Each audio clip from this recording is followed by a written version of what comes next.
आरोग्य। श्री राम कथा सत्संग समारोह में उमड़ा जनसैलाब। सैकड़ों भक्तों ने सत्संग से लाभ प्राप्त किया। मानव उत्थान सेवा समिति द्वारा आयोजित आरोन में 2 दिवसीय श्री राम कथा सत्संग समारोह के प्रथम दिवस हरिद्वार से पधारी सदगुरुदेव श्री सतपाल जी महाराज की शिष्या महात्मा कल्पना वाई जी ने बताया, जब ईश्वर की कृपा मानव पर होती है तो उसे सत्संग एवं संतों का सानिध्य प्राप्त होता है।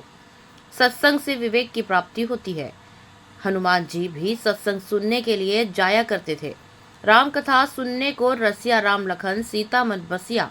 हम भी सत्संग सुने जिससे संसार से सार ग्रहण करने की क्षमता मानव के अंदर आ जाती है। यह मानव जीवन क्यों मिला है, क्या इसका लक्ष्य है, हमें पता चल जाता है। महात्मा अंबालिका वाई जी बताया, मानव संसार में ईश्वर को ढूंढ रहा है। वैसे भगवान कण कण में विराजमान है। भगवान कृष्ण कहते हैं, मैं सभी के हृदय में अंदर बैठा हूँ। अंदर ईश्वर का साक्षात्कार हमें कैसे हो, समय के सदगुरु आत्मज्ञानी संत ईश्वर का साक्षात्कार मानव के हृदय में करा देते हैं।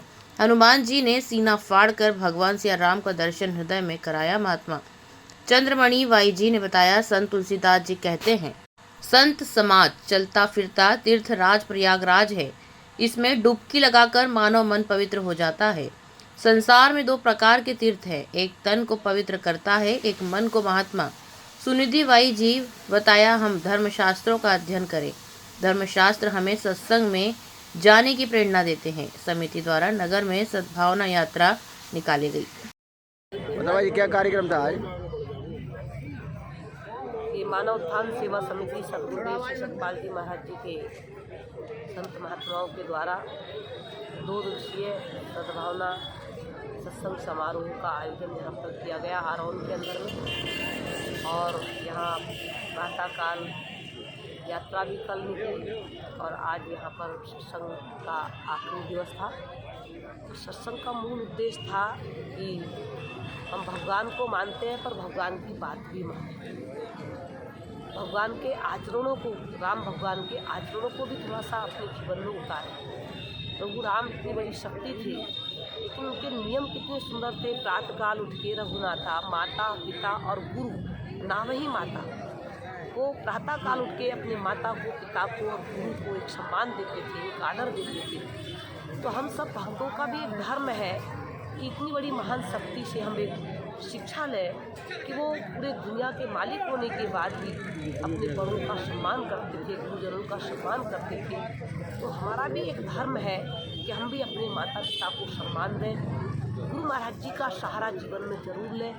बिना सदगुरु के किसी की गति नहीं है। राम भगवान को भी गुरु के चरणों का सहारा लेना पड़ा।